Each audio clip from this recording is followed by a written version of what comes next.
नमस्कार। भारतीय ऑटो जगत के इतिहास में अगर 3-4 सबसे लोकप्रिय कारों की बात की जाए तो उनमें से एक नाम यकीनन मारुति सुजुकी स्विफ्ट का होगा।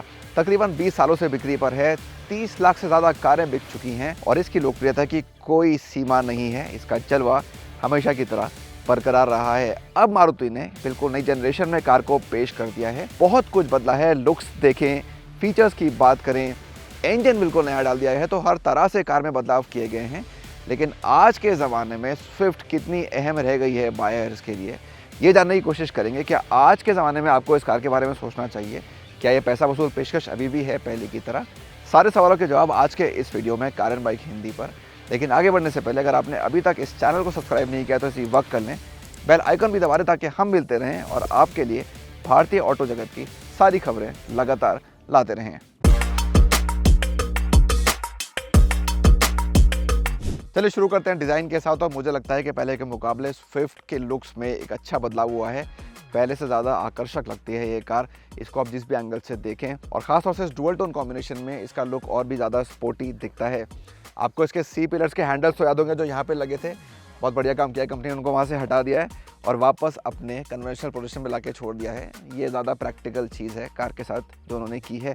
इसके अलावा जो मुझे अच्छा लगा वो क्या कि साथ में आपके जो पिलर्स हैं इनको भी ब्लैक लुक दिया गया है, वो अच्छा लगता है। और ये जो लाइंस है ना, एक यहाँ विंडोज़ के नीचे और दूसरी यहाँ नीचे की तरफ, ये भी कार को एक ज़्यादा प्रीमियम और स्पोर्टी लुक देती हैं। ये कार का टॉप वेरिएंट है ZXi प्लस। इसमें आपको मिलते हैं 15 इंच के precision cut alloy wheels. ZXi में आपको 15 इंच के मिल जाएंगे, लेकिन उससे नीचे के वेरिएंट्स में आपको 14 इंच के पहिए ही मिलेंगे। तो वो आप देख लीजिए आपको कौन से तरह के पहिए पसंद है कार के अंदर। फिर आते हैं कार के चेहरे पे, यहाँ बड़े बदलाव हुए हैं और ज़्यादातर मुझे अच्छे लगे हैं। तो LED प्रोजेक्टर लैंप्स हैं, हेडलैम्प्स, और ये बढ़िया DRL का पैटर्न। हालांकि ये भी आपको ZXi प्लस और ZXi में ही मिलेगा। ग्रिल पहले से छोटी हो गई है, क्रोम चला गया है। पहले आपको याद होगा बीच में एक पूरी क्रोम की लाइन थी, हटा दी गई है। तो एक बार फिर एक ज़्यादा स्पोर्टी लुक कार का आपको मिल जाता है। और फिर हम आते हैं कार के पिछले हिस्से की तरफ। ये देखिए, ये यहाँ की हाईलाइट है। ये जो LED टेल लैंप्स दी गई हैं, इनकी खासियत ये है कि ये आपको कार के हर वेरिएंट में मिल जाएंगे। तो चाहे बेस भी चुनें, इसको आप ले सकते हैं। और ये लस्टर ब्लू कलर भी कार के अंदर नया है, जिसको अगर आप इस टॉप वेरिएंट में खरीदते हैं तो आप डुअल टोन के साथ भी चुन सकते हैं। तो ओवरऑल कार ज़्यादा अट्रैक्टिव हो गई है पहले से, ज़्यादा डायनामिक लुक इसका आता है। जो स्विफ्ट का एक इमेज रहा है इतने सालों से, उसके साथ अच्छी तरह से ये मेल खाता है। आपको क्या लगता है इस नई स्विफ्ट के डिज़ाइन के बारे में? हमें कॉमेंट्स में ज़रूर बताइए। आ गए हैं नई स्विफ्ट के कैबिन में और यहाँ जो आप एक ऑल ब्लैक लुक से वाकिफ़ हैं कार के पिछले मॉडल में भी, उसी को कंटिन्यू किया गया है। वजह क्या है? वजह यह है कि आपको मिले एक स्पोर्टी फील कैबिन के साथ भी। एक बड़ा बदलाव जो आपको यहाँ दिखेगा वो इसकी नई 9 इंच की फ्री स्टैंडिंग टच स्क्रीन है। ये थोड़ी ड्राइवर की तरफ मुड़ी हुई है ताकि आपको इस्तेमाल करने में इसको आसानी हो। और इसमें कई सारे फीचर्स हैं। एंड्रॉइड ऑटो, एप्पल का आपको मिल जाता है वायरलेस। उसके अलावा कनेक्टिविटी फीचर्स बहुत सारे दिए गए हैं। और हाँ, अगर आप नीचे आते हैं तो आपको इस कार में अब एक वायरलेस चार्जर भी मिल जाता है। साथ ही क्लाइमेट कंट्रोल है। और जो मुझे एक और चीज़ पसंद आई वो ये कि जिसका इंस्ट्रूमेंट क्लस्टर है ये काफ़ी एक डिफरेंट लुक के साथ आता है। तो कन्वेंशनल नहीं है कि आपको 2 डायल मिल गए, कुछ डिफरेंट करने की कोशिश करी है मारुति ने। बीच में MID भी है, तो कुल मिला के एक अच्छा एहसास देती है। स्टीयरिंग व्हील पे जो है वो फ्लैट बॉटम है, आपको अच्छा लगेगा और अच्छी लेदर रैप्ड है, तो इसको इस्तेमाल करने में भी काफ़ी मज़ा आता है। स्पेस के मामले में ये फ्रंट रो मुझे बुरी नहीं लगी, क्योंकि आपको दोनों डोर्स में काफ़ी सामान रखने की जगह मिल जाती है और सीट्स के बीच में भी काफ़ी ऑप्शन है सामान रखने के लिए। तो अर्गोनॉमिकली ऑन ड्राइवर सीट या फ्रंट पैसेंजर सीट आपको इस कैबिन से शिकायत नहीं होगी। तो यहाँ आपको अंदाज़ा मिल जाएगा मुझे देख के कि कैसा है सेकेंड रो का स्पेस नई स्विफ्ट में। जो फ्रंट सीट है वो मेरे ड्राइविंग स्टाइल के हिसाब से एडजस्ट है और ठीक ठाक नी रूम है। हेड रूम भी आप देख सकते हैं कितना है। तो मैं यही नहीं कहूँगा कि बहुत ज़्यादा स्पेस है, लेकिन कमी भी नहीं है स्पेस की।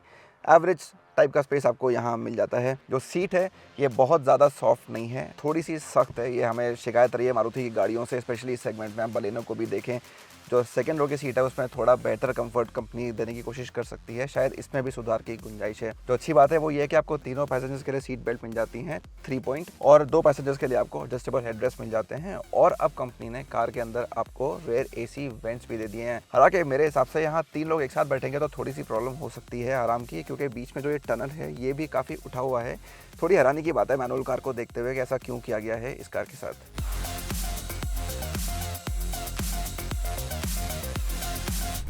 तो स्विफ्ट के बूट स्पेस में क्या फ़र्क आया है, आइए देखते हैं।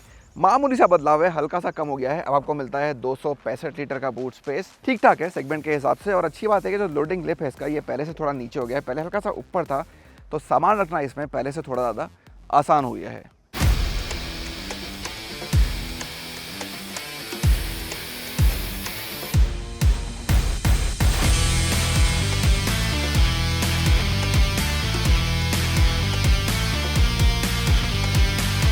शुरू हो गई है ड्राइव नई स्विफ्ट की, और ये शायद सबसे बड़ा बदलाव है इस नए जनरेशन में, क्योंकि जो उसका 4 सिलेंडर का पेट्रोल इंजन था 1.2 लीटर का, वो अब नहीं है कार में।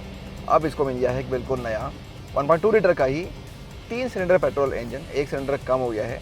उससे क्या फ़र्क पड़ा है कार की ड्राइव में, आइए जानते हैं। स्विफ्ट को जो इतने सालों से एक स्पोर्टी कार कहा जाता है, उसका मेन रीज़न ये था कि इसका इंजन काफ़ी मज़ेदार था। इस इंजन के साथ आपको तकरीबन वैसी ही परफॉर्मेंस मिल जाती है, हालांकि आंकड़े थोड़े से गिर गए हैं। तो अगर हम ताकत या टॉर्क की बात करें, पहले से कम है, तकरीबन 80 bhp मिल जाता है, 111 Nm पिक टॉर्क मिल जाता है, पहले से कम है। तो आपको हल्की सी ज़्यादा मशक्कत करनी पड़ती है उसी लेवल की परफॉर्मेंस पाने के लिए। लेकिन अगर आपको कार चलाने में मज़ा आता है तो ये आपको डिसअपॉइंट तो बिल्कुल नहीं करेगा, क्योंकि हल्की सी मेहनत करके इस कार से भी आप वही परफॉर्मेंस पालेंगे जो आप पहले वाली स्विफ्ट से पाते थे।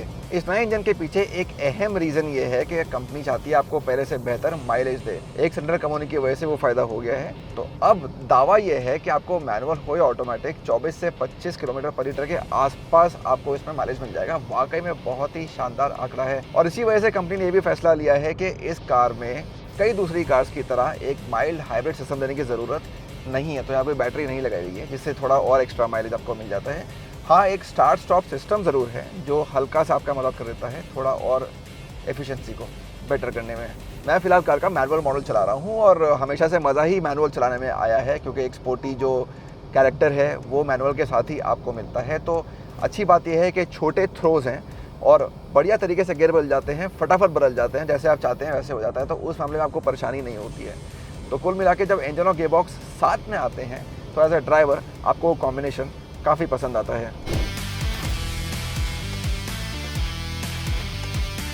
एक चीज़ आपको शायद पसंद आए या पसंद ना आए, वो ये है कि कैबिन के अंदर इंजन की आवाज़ तो आती है, ठीक ठाक आती है। कई लोगों को ये बात अच्छी भी लगती है, क्योंकि एक स्पोर्टी एहसास को बढ़ाता है। लेकिन एक शांत कैबिन आपको यहाँ नहीं मिलेगा, थोड़ा बहुत शोर आएगा। तो उसके लिए आप तैयार रहें अगर आप नई स्विफ्ट को खरीदने की सोच रहे हैं। हालांकि वाइब्रेशंस के मामले में काफ़ी अच्छा मामला है, तो उस मामले में एक स्पोर्ट ड्राइव आपको मिल जाती है। वाइब्रेशंस आपको बहुत कम मिलेंगे इस कार के अंदर।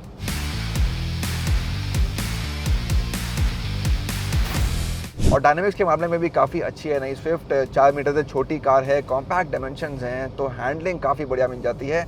डिज़ाइन को देख के ही लगता है कि काफ़ी एरोडायनेमिक है, और वही चीज़ आपको सड़कों पर चलते वक्त भी मिलती है। सस्पेंशन के बारे में भी यही कुछ कहा जा सकता है कि सेटिंग अच्छी की गई है। तो अच्छी सड़कें हों या टूटी-फूटी सड़कें भी हों, उस मामले में आपको शिकायत नहीं होगी।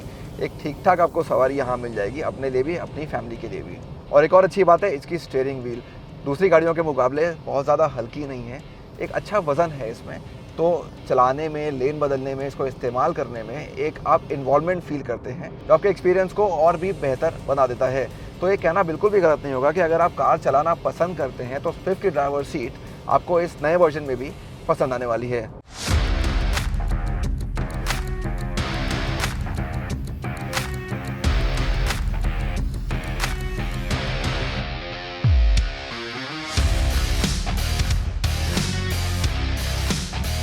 अब मैं कार के AMT मॉडल की सवारी कर रहा हूँ, और यहाँ आपको मैनुअल के मुकाबले उस तरह की परफॉर्मेंस शायद ना मिले। थोड़ा स्लगिश आपको पिकअप मिलता है, थोड़ा आराम से कार उठती है, तो आपको उसकी आदत डालनी पड़ेगी। ज़्यादा ट्रैफिक में इस्तेमाल करने के लिए बनाई गई है, जहाँ बहुत भीड़ भाड़ होता है, बहुत स्पीड से कार नहीं चलती है, क्योंकि अगर आप तेज़ी से गियर बदलने की कोशिश करेंगे तो वो नहीं होगा, कार अपने हिसाब से ही गियर बदलेगी। और कभी कभी ऐसा भी लगता है कि एक AMT के हिसाब से शायद गियर बदलने में थोड़ी जल्दी या थोड़ी देरी हो रही है। जिस टाइम पे आपको लगता है कि गियर बदलेगा, ठीक उस टाइम पे कभी कभी गियर नहीं बदलता है, तो उसकी भी आपको थोड़ी आदत डालनी पड़ेगी।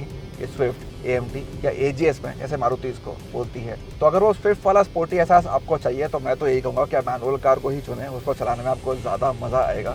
बल्कि मेरा तो ये मानना है कि मारुति इस कार में फ्रॉन्क्स वाला 1 लीटर का टर्बो इंजन डालने की भी सोच सकती थी, क्योंकि उसकी तो बात ही कुछ और है। जो परफॉर्मेंस वहाँ मिलती है वो इस कार के मैनुअल वर्जन में भी आपको नहीं मिलेगी। तो अगर वो ऑप्शन भी होता तो मज़ा ही आ जाता।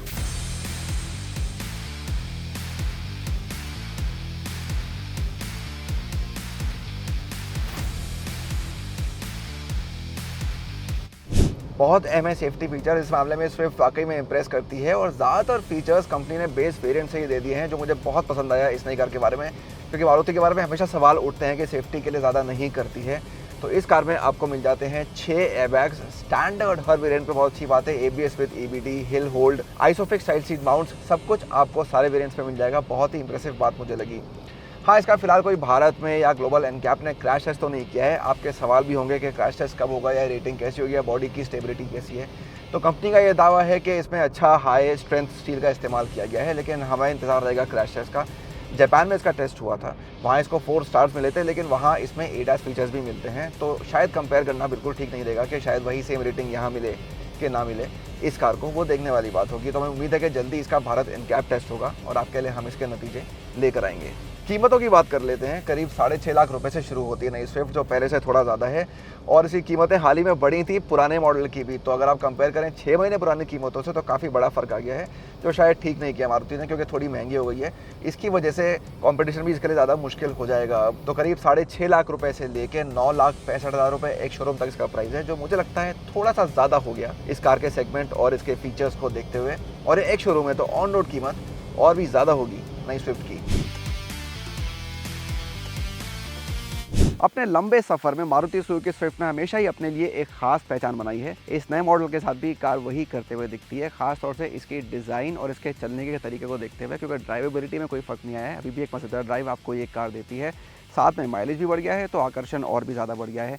लेकिन चुनौती पहले से ज़्यादा है, ये साफ साफ हमें कहना होगा, क्योंकि अब बाजार में मिलती हैं बहुत सारी SUVs, छोटी SUVs, जो तकरीबन आपको इसी कीमत पे मिल जाएंगी। तो 5 साल पहले या 10 साल पहले जो आग बंद करके हम स्विफ्ट खरीदने का फैसला लेते थे, वो फैसला शायद अब इतना आसान नहीं होगा सेगमेंट में दूसरी कई गाड़ियों को देखते हुए। कैसी लगी आपको नई स्विफ्ट, हमें कमेंट्स में ज़रूर बताइए। क्या आप इस कार को खरीदने के बारे में सोचेंगे? इसकी कीमतें आपको कैसी लगी और हमारा रिव्यू कैसा लगा, ये भी कमेंट्स में ज़रूर बताइए। वीडियो देखने के लिए बहुत बहुत शुक्रिया।